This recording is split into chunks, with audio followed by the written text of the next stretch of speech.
speaker today, Professor Sofia Gruskin, who sits next to me. Professor Sofia Gruskin is director of the program on global health and human rights at the University of South Carolina Institute for Global Health, and hold appointment as a professor at the Keck School of Medicine and Gould School of Law at USC. She's also lead the USC Law and Global Health Collaboration. Professor Gruskin's work, which range from global policy to grassroots level, has been instrumental in developing the conceptual, methodological, and empirical link between the health and human rights, with a focus on sexual and reproductive health, HIV/AIDS, child and adolescent health and health system. Professor Gruskin has published extensively. She worked in many global and with many global and local partners, and she sits on numerous board and committee on human rights, women's rights, adolescent and child sexual health and reproductive health. Currently, Professor Gruskin is a co-coordinator of the Rights-Oriented Research and Education Network for Sexual and Reproductive Health, an international network of sexual and reproductive health and rights researcher and advocate. So please.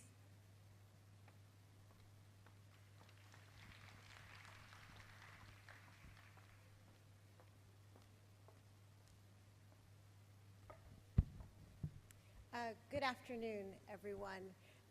It is an honor and a pleasure to be here at this meeting, but also to be here in Vietnam, where I'm having the opportunity to meet and to engage again with so many old friends.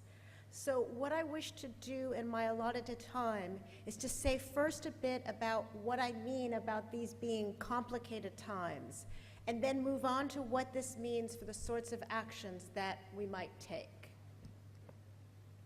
Where do I point? Here?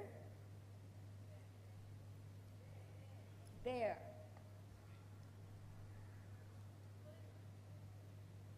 I thought it. I'm trying.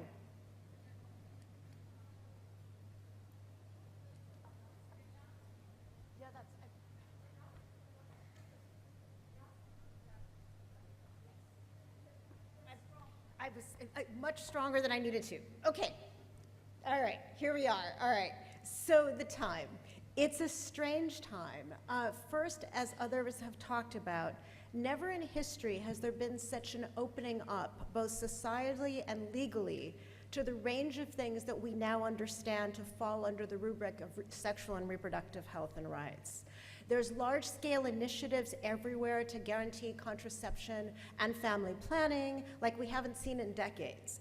I'm gonna step down here because this feels ridiculous on this thing. Is that okay? Can you still see me? Is that all right? And an unprecedented number of countries that are accepting gay marriage and at least acknowledging the existence of gay, to some degree lesbian, and to some degree transgender populations. And there's a growing recognition of sexual assault and sexual violence as a serious crime by governments, by institutions of power, and even by much of the general populations in many of our countries. So that's a very good thing. At the same time, in 2017, we also see a huge and growing backlash against many aspects of reproductive and sexual health and rights from all corners of the world, including not only outright violence and articulations of homophobia and anti-abortion actions by the range of governments and civil society actors that we're all aware of, but also retrenchments on commitments to comprehensive sexuality education and to other aspects of reproductive and sexual health and rights we once thought were not quite so contentious. And one of the elephants in the room is, of course, the current president of my country. And his administration, in all of the areas that we care about, is doing all possible to dismantle protections for sexual and reproductive health and rights, not only within our own borders within the United States, but across the world. even in saying this, we can't forget that prior to the Trump administration and prior to the increasingly conservative trends that exist in many of our countries, we already had issues. To be honest, it's not as if the sexual and reproductive health and rights agenda was moving forward without problems in my country, and nor really truly in any of yours. And beyond the issues in our own countries, abortion, reproductive rights, sexual rights, particularly in relation to sexual orientation and gender identity, but also in terms of violence and adolescent sexuality, were already entangled in South-North, North-South, South-South, North-North politics. And that's a situation that was not helped by political leaders of governments such as my own, such as the US under Obama, or the UK under Cameron, who claimed in their foreign policy that their approach to sexual rights, for example, in relation to sexual orientation, should be mirrored everywhere. So I guess the first point that I'm making is that some of the complexities are not new, and yet many of the issues are. Now, I was in New York a few weeks ago for a meeting at the United Nations where we were trying to move forward some work to improve the health and human rights of women, children, and adolescents. And it was smaller, but it was much like this meeting. There were people from every region of the world, some people from government, from UN agencies, from civil society. And let me say, perhaps not surprisingly, the tone was sober. As you can imagine, there was real concern from everyone in the room about where as a world we are and where as a world we're headed.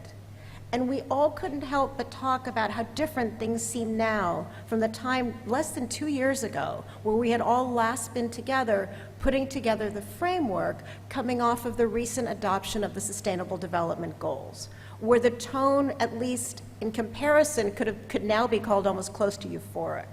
At that time, we had been justly concerned about accountability, about ensuring all populations, even those who were traditionally marginalized or discriminated against, were going to be equally supported and equally counted, that sexual and reproductive health and rights receive the proper amounts of attention, and we had all sorts of issues which we thought were incredibly important at the time. But we also had not only a vibrant civil society that was engaged in this work, but we had the financial and the political commitment of all countries in the world, including the United States, for a global course of action and for the SDGs and their idea of leaving no one behind. And my point about the complexity of the time, and the reason I'm telling that story, is that addressing the issues that we care about and work in this area has never been more urgent, despite how complicated this time really is.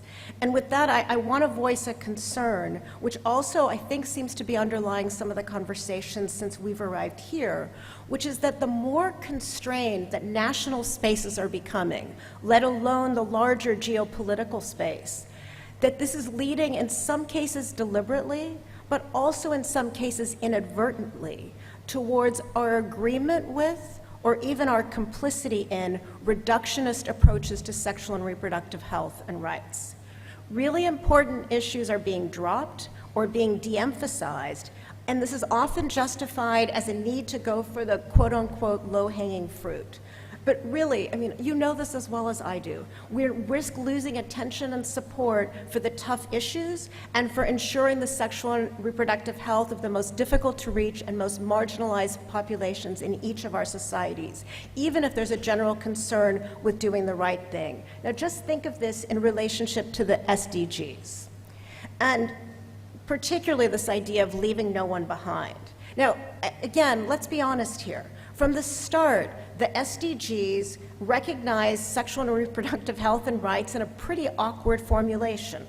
Whether as a result of fear of politics, just look at the mismatch between the term sexual and the term reproductive and how that impacted, in fact, the corresponding targets. This inconsistency in terminology has had major implications for the targets and indicators that were set in ways that have had major implications for the sorts of data to be collected by countries in relation to these goals, and therefore what funding is available and for what programs and to what people, and even at the most local level. issues, topics, rights that address the diversity of sexualities, the intersection of sexual and gender diversity, let alone sexual rights at its most basic, are not a visible part of the SDG agenda. And even as there's some promise in the gender goal in the SDGs, at least as far as it signals attention to interventions that are going to improve equality between women and men, it's fairly clear that the gender intended in the SDGs is a static male-female binary.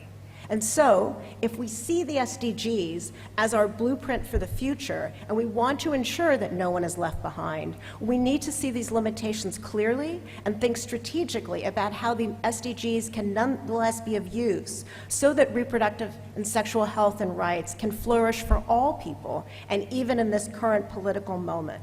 And so, in short, within and beyond the SDGs, we have to ensure collectively that important issues like adolescent sexuality and the sexual and reproductive health needs and rights of people who are on the margins, whether because their behaviors are criminalized, because they're engaged in sex work or in drug use, or because they're illegally within a country, or because they're living with HIV, or they're intersex, or they're lesbian, or they're gay, or they're transgender, or because they're refugees, or internally displaced, or they live with disabilities, or if they're from a religious or ethnic minority, or they're one, some, or any combination of all of these, that these issues and that their issues do not slide off the table in how we address sexual and reproductive health and rights simply because it's a complicated political moment. And so, in terms of action, I believe that I believe others here perceive a real need to begin a dialogue on priorities and lessons to be learned that are going to be applicable across disciplines, ages, institutions, and continents. And I want to put out a few thoughts for debate and discussion about what this complicated moment might mean for how we do our work. And first, I want to talk about us as individuals, as human beings, because we need to figure out how and when to act. And so, in addition to the sort of sexual and reproductive health and rights issues we've been working on for so long, the complexity of the time means we also have to work together more actively to support people to claim their rights. And as importantly, we have to work together to protect people who advocate for these rights.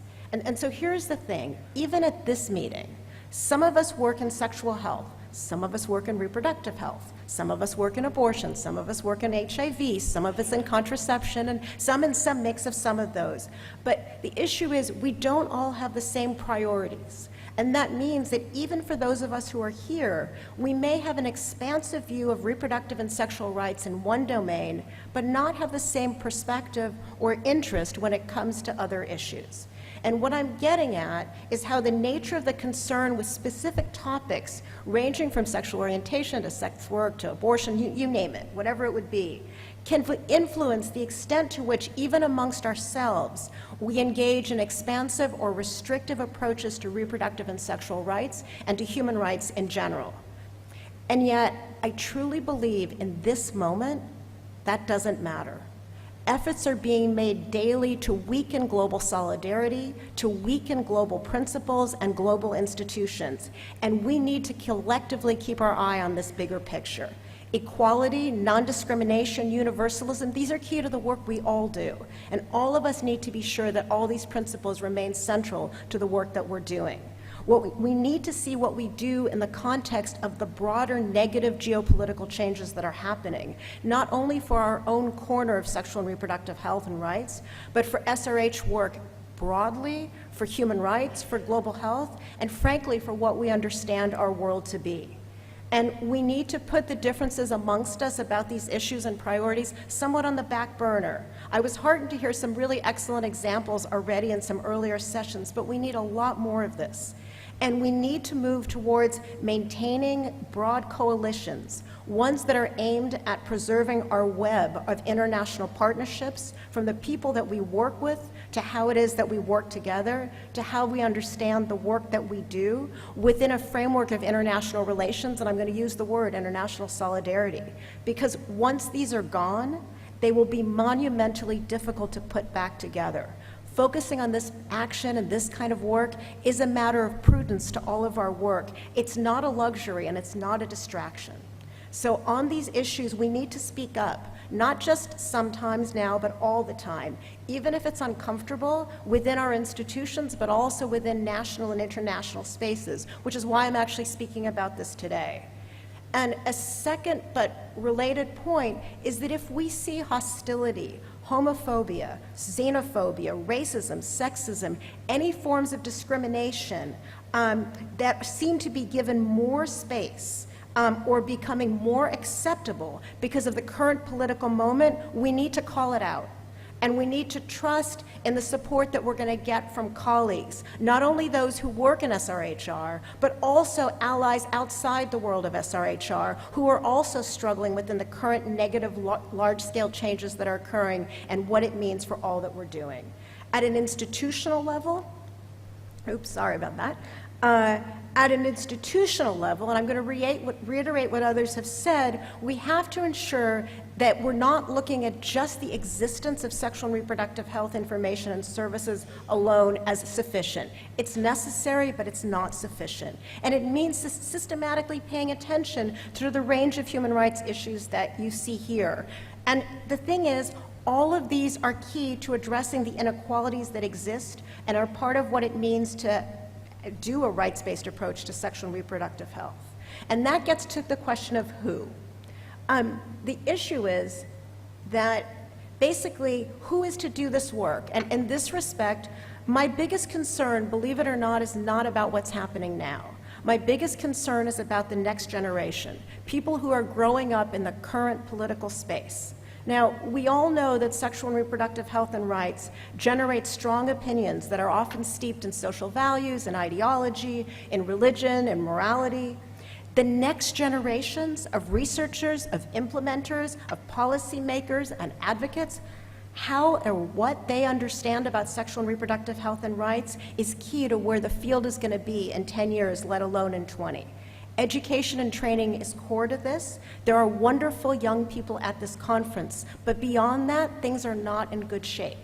There are good training programs, fabulous training programs in different parts of the world, great materials, but even so, they're entirely inadequate to prepare the next generation of students and practitioners in every region, or frankly in any region, to do the rights-oriented sexual and reproductive health and rights work that is needed over the next decade and beyond. I think I can safely say, not just myself, but those of us who work in this area from all regions of the world, who teach and who do research, we're worried about the ability to deliver rights-based sexual and reproductive health services in the decades to come. We need as a priority to put into place cross-topic, cross-region, and cross-generational strategic action plans so that we can ensure attention not only to clinical and technical aspects of SRH, but in the education and training that is done, but that we're able to assure a focus on user autonomy, on user-initiated choices for sexual and reproductive health, and explicit attention to human rights and to the legal, political, economic, social, and cultural issues that are at the foundation of who needs services, who can get them, who cannot get them, and what is done about them. Now, with that said, the issues that brought us here to this conference are relevant not just to this region, they're relevant to countries in all regions of the world, and not least because of the current threat to all that we've been talking about. Who's vulnerable or who's disadvantaged clearly is going to vary between countries and within countries. But this really is the time that we need to stand up for the health, dignity, and human rights of all people everywhere in the world. Ultimately, it's up to all of us to ensure that not only in rhetoric, but in reality, the larger sexual and reproductive health and rights agenda can move forward, even in this complicated times. Thank you.